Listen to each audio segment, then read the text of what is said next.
Hello everyone. Today we will solve remaining questions of exercise 2.2. तो हमने last lecture में first question के जो 2 पार्ट्स थे वो सॉल्व कर चुके हैं. बाकी के जो रिमेनिंग है वो देखते हैं. तो हम लोग क्वेश्चन नंबर फर्स्ट का थर्ड पार्ट डिस्कस करते हैं आज.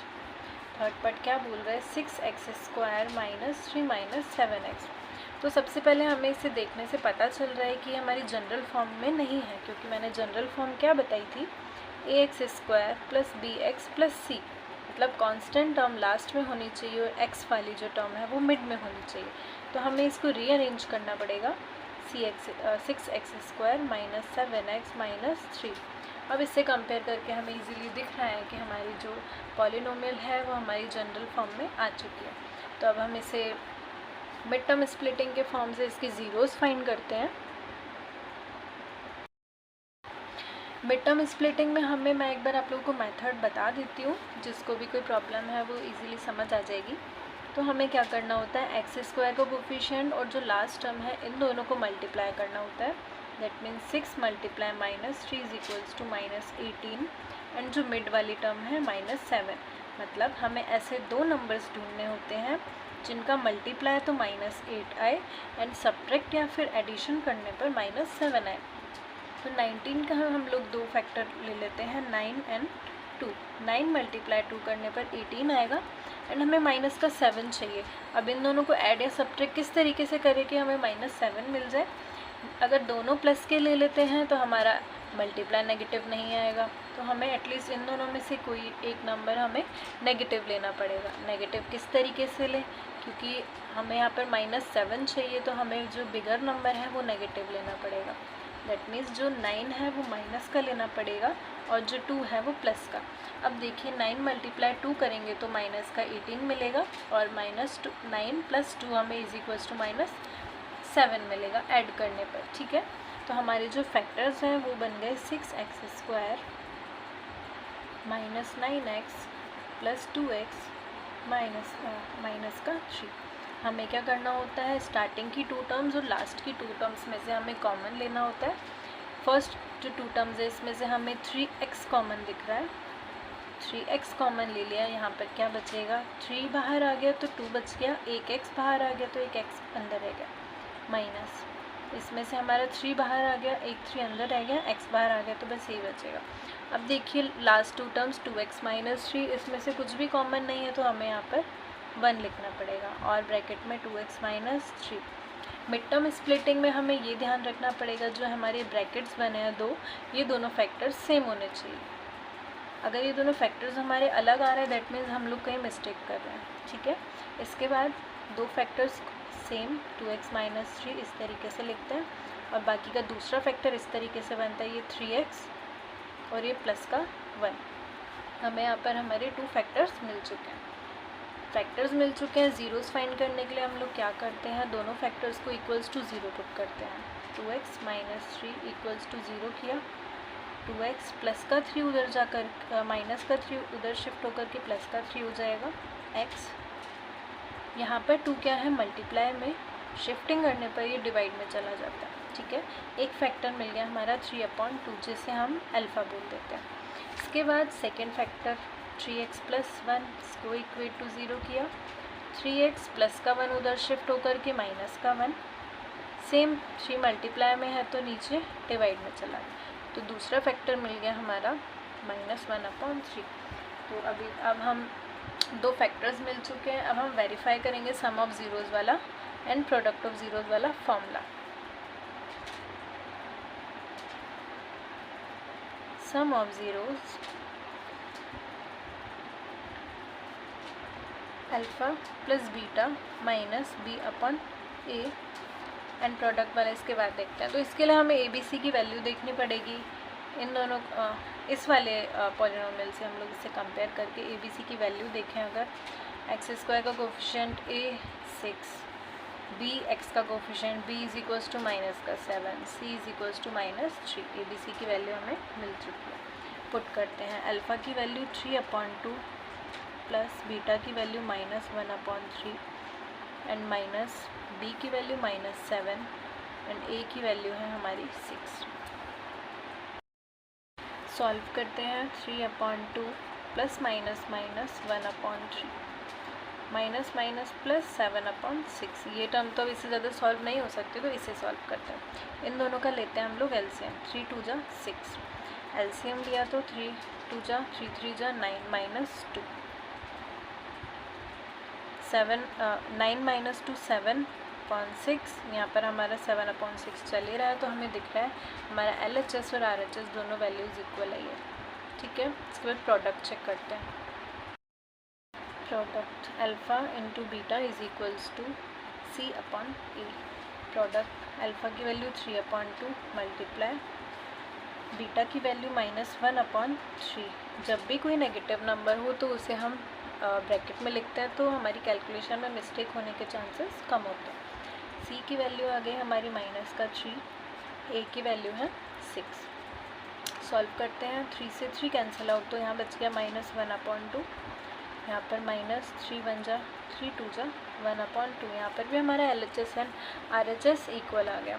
ठीक है, तो हमारे जो अल्फ़ा और बीटा है हमारे करेक्ट आए हैं, हमारा रिलेशनशिप भी वेरीफाई हो चुका है। नेक्स्ट इसका 4th पार्ट देखते हैं। तो इस वाले फॉर्मूले में हमारे में क्या है, x की जगह पर u वेरिएबल गिवन है ना, ax² plus bx plus c नहीं है, तो यहाँ पर हमें 0 लेना पड़ेगा। a की वैल्यू आ गई 4, b की value 8 and c is equals to 0। ये हमारे हो गए कोफिशिएंट्स। इसके बाद इसके मिडिल टर्म फैक्टर नहीं हो पाएगा क्योंकि लास्ट वाली टर्म हमारी नहीं गिवन है, तो इसमें से हमें ना कॉमन लेकर के सॉल्व करना पड़ेगा। जैसे इन दोनों टर्म्स में हमें कुछ कॉमन दिख रहा है, 4u। दो टर्म्स में से हमने कॉमन ले लिया, 4 भी दोनों के पास है एंड u भी दोनों के पास है। 4u कॉमन, यहाँ से 4 बाहर आया, u बाहर आया, एक u बच गया, प्लस 8 है, 4 बाहर आ गया, 2 बचेगा, u भी बाहर आ गया। तो हमारे दो फैक्टर्स बन चुके हैं, एक तो 4u and the second is u plus 2। दोनों को इक्वेट टू 0 किया, u इज इक्वल्स टू 0.4। 0 में किसी भी नंबर का डिवाइड देते हैं वो 0 बनता है। Next u plus 2 is equals to 0, उधर शिफ्ट होकर के -2। तो हमारे अल्फ़ा और बीटा क्या मिल गए, alpha is equals to 0, beta is equals to -2। अब हम लोग वेरीफाई करते हैं इसे। Sum of zeros alpha plus beta is equals to -b/a। Alpha की वैल्यू लगाई 0 प्लस बीटा की वैल्यू -2 माइनस b की वैल्यू है 8, a की वैल्यू 4। सॉल्व किया, plus minus minus that mean -2। 0 से कोई हमें मतलब नहीं। सॉल्व किया, 4 1 जा 4, 4 2 जा 8, -2। दोनों पार्ट्स इक्वल हैं। सेम मल्टीप्लाई चेक करते हैं, अल्फ़ा मल्टीप्लाई बीटा बराबर C/A। अल्फ़ा और बीटा की वैल्यू 0 मल्टीप्लाई -2, C की वैल्यू 0, A की वैल्यू 4। 0 को किसी भी नंबर से मल्टीप्लाई करते हैं 0, 0 को किसी भी नंबर से डिवाइड करते हैं तो 0। ये भी हमारे दोनों LHS RHS इक्वल आ गए। सो हमारी जो अल्फ़ा और बीटा की वैल्यू है हमारी ये करेक्ट है। नेक्स्ट 5th क्वेश्चन पर देखते हैं। 5th क्वेश्चन है हमारा t² माइनस का 15। अब यहाँ पर हम लोग जो हमारा वेरिएबल है x की जगह हमें गिवन है t, तो अब हम कंपेयर करें ax² plus bx plus c से, तो हमारी मिडिल टर्म है जो bx वाली होती है वो गिवन नहीं है। तो यहाँ पर हमारा b तो क्या हो गया 0, a हो गया t² का कोफिशिएंट 1 एंड c हो गया माइनस का 15। इसके फैक्टर्स हम लोग मिडिल टर्म स्प्लिट से नहीं कर पाएंगे, तो आप लोगों ने एक फॉर्मूला पढ़ा होगा a² minus b² is equals to a minus b, a plus b।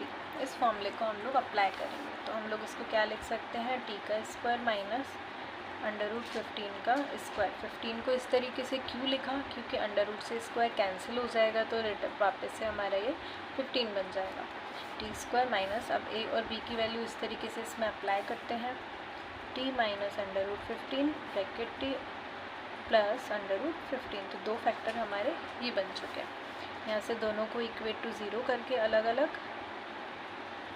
t is equals to इसको शिफ्ट किया तो ये प्लस का √15 हो जाएगा and the second t plus √15 is equals to 0 किया, प्लस का है उधर शिफ्ट होकर के माइनस का 15। तो ये हमारा अल्फ़ा हो गया, ये हो गया बीटा। अब हम लोग इसको वेरीफाई करते हैं। Verify alpha plus beta is equals to -b/a। Alpha की वैल्यू √15 बीटा की वैल्यू -√15, प्लस लगा करके ऐसे भी लिख सकते हो। बी की वैल्यू हमारी 0 मिली थी, -0/1, प्लस का √15 माइनस का √15 दैट मीन्स 0। 0 को किसी से डिवाइड किया तो 0, तो ये हमारा वेरीफाई हो चुका। मल्टीप्लाई वाला और देखते हैं, alpha multiply beta is equals to C/A।